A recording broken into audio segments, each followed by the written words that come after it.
नमस्कार। राजस्थान के सीकर जिले में खाटू श्याम जी का मंदिर है। खाटू श्याम जी की मान्यता आज के समय में विश्व प्रसिद्ध होती जा रही है। उन्हीं के परम भक्त हैं हिसार से संजय महाराज, जिनको लोग संजय महाराज के नाम से जानते हैं। आज मेरे साथ मौजूद हैं, उन्हीं से चर्चा करेंगे कि किस तरीके से वो खाटू श्याम जी के संपर्क में है और खाटू श्याम जी की क्या महिमा उनके द्वारा हम जानेंगे, कोशिश करेंगे। संजय जी, आपका स्वागत है हमारे चैनल पे। जी, मैं संजय हिसार से।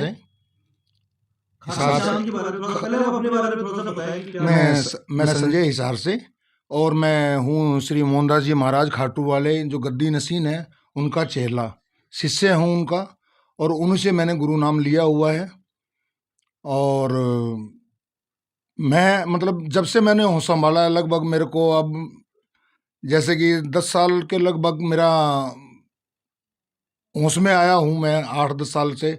जब से मैं आज 57 साल का 57 साल का हो गया मैं, तो उसके अंदर ये है कि 57 तक अब तक मतलब मैं यही दरवाज़ा देखता आ रहा हूँ मैं बाबा श्याम का। और इसके अंदर ये है कि हमारा बाबा श्याम से बहुत ही पुराना रिश्ता है। आज ऐसा नहीं है कि कोई मेरा 100 साल 2 साल से 10 साल से 15 साल से मेरा कोई टच में आए हैं मेरे बाबा श्याम जी। मेरे मतलब कि पिताजी थे, जो दादा परदादा थे, वो भी खाटू श्याम जी से ही मतलब कि हमारा इष्ट देव है, कुल देवता है हमारा। और इसके अंदर ये है कि श्याम बहादुर जी थे, जो आलू सिंह जी महाराज, जो आदरणीय ब्रह्मलीन श्री आलू सिंह जी महाराज थे, श्याम बहादुर जी उनके गुरु थे। तो वो भी हमारे पिताजी भी हमारे मतलब कि श्याम बहादुर जी के शिष्य थे। तो महाराज जी ने भी ब्रह्मलीन आलू सिंह जी महाराज ने मेरे को 14 साल 15 साल की लगभग एज हुई होगी मेरी, उसके अंदर उन्होंने सिर के ऊपर हाथ रखा हुआ था। और वही गुरु लोगों की कृपा से ही, गुरु महाराज की कृपा से ही उनसे नाम लिया हुआ था। और यही अभी मैं मोहनदास जी महाराज से मैंने गुरु बनाए हुए हैं। तो लगभग 45 साल हो गए आपको जो है खाटू श्याम जी की सेवा में करते हुए जो है। आज के टाइम में अब आलू सिंह जी का जो नाम है, आलू सिंह जी का नाम एक आरती है, कुछ आरती उसमें भी आता है, आरती खाटू श्याम जी की आरती में, मगर अब तो आलू सिंह जी है नहीं। तो अब कौन है गद्दी नशीन, कौन है अब यहाँ? आदरणीय गुरु महाराज श्री मोहनदास जी महाराज खाटू वाले वहाँ गद्दी नशीन है जी। पहले आलू सिंह जी महाराज जी थे, और अब प्रेजेंट टाइम के अंदर ये श्री मोहनदास जी महाराज खाटू वाले हैं। खाटू श्याम जी की महिमा के बारे में कहा जाता है कि हारे का सहारा, थोड़ा सा आप उनके बारे में अगर आप जानकारी दे सकें हमारे दर्शकों को, अगर आप कुछ थोड़ा सा बताएं। नहीं, बाबा श्याम के बारे में तो मैं इतना ही कहूँगा, मैं इनके बारे में तो देखो वर्णन कर ही नहीं सकता अपने मुंह से, क्योंकि इसकी महिमा का तो कोई गुणगान ऋषि मुनि तक नहीं कर सके। और इसके बारे के अंदर रहा बाबा श्याम का हारे का सहारा बोलते हैं, ये अभी लोग बोलने लगे हैं अभी ज़्यादा कि हारे का सहारा बाबा श्याम हमारा। नियालू सिंह जी महाराज ने कभी हारे का सहारा का कभी नाम नहीं लिया। उनका तो सिर्फ एक ही था कि बाबा श्याम का सच्चा दरबार है, जो निश्चय मन से ध्याए उसका बेड़ा पार है। और इसके अंदर ये है कि अब ठीक है, जैसे जैसे पब्लिक बढ़ती है, सब अपने अपने मन के भाव प्रकट कर रहे हैं बाबा श्याम के। उनका तो एक ही जयकारा था बाबा श्याम का ही, लख दातार कीजिए। उनके अलावा उनका कोई जयकारा ही नहीं लगता था कि लख दातार कीजिए। और रहा बाबा श्याम का जो हारे का सहारा बोलते हैं, ये तो उसकी कृपा है, जो कि मतलब जो उसकी शरण में जा रहा है। क्योंकि बाबा श्याम को वहाँ आज आपके कोई बंदिश नहीं है दरबार के अंदर। दरबार के अंदर आप किसी तरह भी जाइएगा, आपको कोई ये नहीं है कि आपको 7 दिन का पाठ करना है, 51 दिन का पाठ करना है, या ये मंत्र जपना है, या ये तंत्र लगाना है। आपने कोई तंत्र मंत्र यंत्र की आवश्यकता नहीं है दरबार के अंदर। बाबा श्याम के सामने जाओ, 2 आंसू गिराओ और उससे अपना काम कराओ।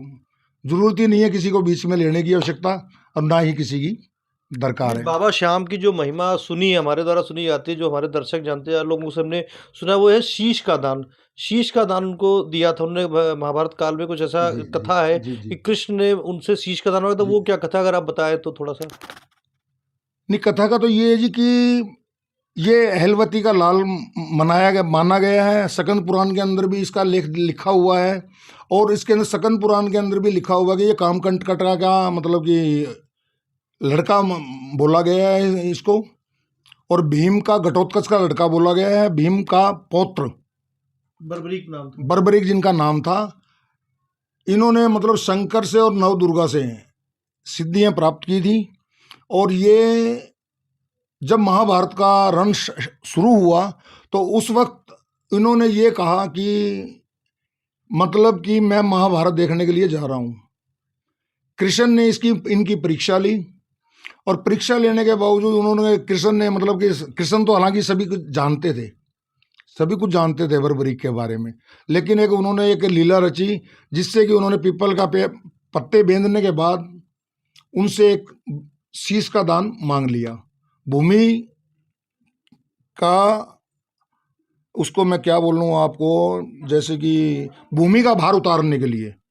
और कृष्ण ने ये वर्णन किया उसके अंदर कि उसके अंदर भी हम 3 लोग शीश दे सकते हैं, जिसके अंदर कि कृष्ण खुद, अर्जुन और बर्बरीक।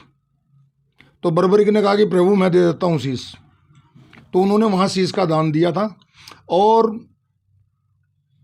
दान देने के पश्चात उन्होंने 18 रोज मतलब कि महाभारत देखी। उन्होंने पांडवों को अभिमान होने की वजह से वो उससे कहने लगे कि भाई हमने जीता, महाभारत हमने जीता। तो कृष्ण ने कहा कि भाई चलो उनसे बर्बरीक बलि बैठा है ऊपर, उनसे मतलब कि पूछ लेते हैं। तो उन्होंने कहा कि भाई कृष्ण का चक्र चल रहा था और द्रौपदी काली का रूप धरकर मतलब खून पी रही थी। तो कृष्ण ने तब उनको वहां वरदान दिया था कि कलयुग के अंदर मेरे ही नाम से, मेरी ही कलाओं से वरदान दिया था कि कलयुग के अंदर श्याम नाम से आप लोग पूजे जाएंगे। आजकल क्या हो गया है कि भीड़ बहुत ज़्यादा हो रही है खाटू श्याम मंदिर में, जो मेन मंदिर है जो राजस्थान के सीकर जिले में है। भीड़ बहुत ज़्यादा होती है, जबकि अलग देश के अलग अलग जगहों पे भी काफ़ी सारे मंदिर बनते जा रहे हैं और इसकी मान्यता बढ़ती जा रही है, इनकी बाबा की मान्यता बढ़ती जा रही। फिर भी लोग खाटू श्याम जी के मंदिर ही जाना पसंद है, जबकि आसपास भी मंदिर होते हैं। क्या वजह होती है उसकी? उसके अंदर ये जी देखिएगा कि मंदिर तो देखो, जहाँ हमने बाबा की प्रतिमा विराजमान कर दी वहाँ बाबा ही विराजमान हो गए। उसके अंदर ये है कि स्थान प्रधान माना गया है, हर जगह स्थान है। अब जैसे कि हम किसी के फूल लेके जा रहे हैं तो वो हरिद्वार ही क्यों चढ़ाते हैं या गढ़गंगा ही क्यों देते हैं? वो एक स्थान प्रधान है और स्थान का तो महत्व रहेगा ही रहेगा साहब। क्या चीज़ लेके जाए, जो लोग जाए बाबा के दर्शन करने के लिए, वो क्या चीज़ अपने साथ लेके जाए? कहा जाता है कि बाबा को चूरमा पसंद है, कोई कहता है कि कुछ लड्डू लेके जाओ। क्या चीज़ लेके जानी चाहिए? या इत्र एक मतलब कुछ भजन गायक है, वो कहते हैं इत्र की शीशी भी चढ़ा दो तो भी भगवान बाबा खुश हो जाते हैं। देखिएगा, पहली बात तो मैं अभी सभी शाम प्रेमियों को ये कहना चाहूँगा कि हम सांस लेते हैं तो उसकी मर्जी से लेते हैं, तो उसको तो हम देंगे क्या? और रही अर्पण करने की बाबा को तो सभी चीज़ प्रिय है, लेकिन जिसके अंदर की खीर चूरमा विशेष महत्व दिया गया, क्योंकि बारस के अंदर जैसे कि जोत करते हैं, जिनका इष्ट देवता है, कुल देवता है, खीर चूरमा अर्पण करते हैं बाबा शाम को, जोत लेते हैं अपने घरों के अंदर जिनका कुल देवता है, और उसके अंदर इत्र अर्पण करते हैं, पंचमेवा इस्तेमाल करते हैं, मक्खन मिश्री का भोग लगाते हैं। ये अपने अपने भाव हैं और बाबा को आप कुछ भी अर्पण कर सकते हो, उसके लिए कोई वो नहीं है। लेकिन बाध्य है कि भाई आप क्या चढ़ा रहे हैं, ऐसा कोई वो नहीं है कि आपको मतलब ये चीज़ चढ़ानी पड़ेगी, कंपलसरी रख दिया। उसको तो हर चीज़ अर्पण है, लेकिन खीर चूरमा उसको ज़्यादा प्रभावित करता है। और इत्र जोत के अंदर इसलिए डाला जाता है कि जिससे कि बाबा को मतलब कि इत्र खुशबू से ज़्यादा लगाव है। फूलों का श्रृंगार भी इसीलिए किया जाता है बाबा शाम के, कि जिससे कि बाबा प्रसन्न हो, क्योंकि फूलों के अंदर रहना, इत्र के अंदर रहना, वो खुशबू ही मतलब कि उसको बेहद पसंद है। आपने बात की भी बारस की, तो जो बाबा का जो एक श्रृंगार कहते हैं एकादशी को किया, तो एकादशी महीने में 2 बार आती, एक अंधियारे पक्ष की और एक उजियारे पक्ष की। तो कौन सी एकादशी को बाबा का मतलब पूजा किया कीर्तन करना चाहिए? नहीं, देखिएगा, यदि आप पुरानी परंपराओं के हिसाब से चलते हैं, आलू सिंह जी महाराज की परंपराओं के हिसाब से, श्याम बहादुर जी की परंपराओं के हिसाब से चलते हैं, तो उसके अंदर तो मैं यही कहूँगा कि सुदी के अंदर बाबा श्याम का गुणगान ज़्यादा बेहतर रहता है। जो सुदी जैसे कि चंद्रमा शुक्ल पक्ष के अंदर, उजाले के अंदर, जैसे कि अमावस्या के बाद सुदी कृष्ण पक्ष खत्म हो जाता है और सुदी शुरू हो जाती है। तो मैं कहूँगा कि सभी श्याम भक्तों से कि जहाँ तक हो सके कि मतलब कि बाबा का गुणगान तो देखो कभी भी कर सकते हैं, लेकिन कब कर रहे हैं तो मेरा ये मतलब परामर्श रहेगा उनके लिए कि आप मतलब कि सुदी के अंदर ही मतलब कि बाबा का कीर्तन गुणगान ज़्यादा करें, क्योंकि उससे बाबा को ज़्यादा प्रभावित करता है।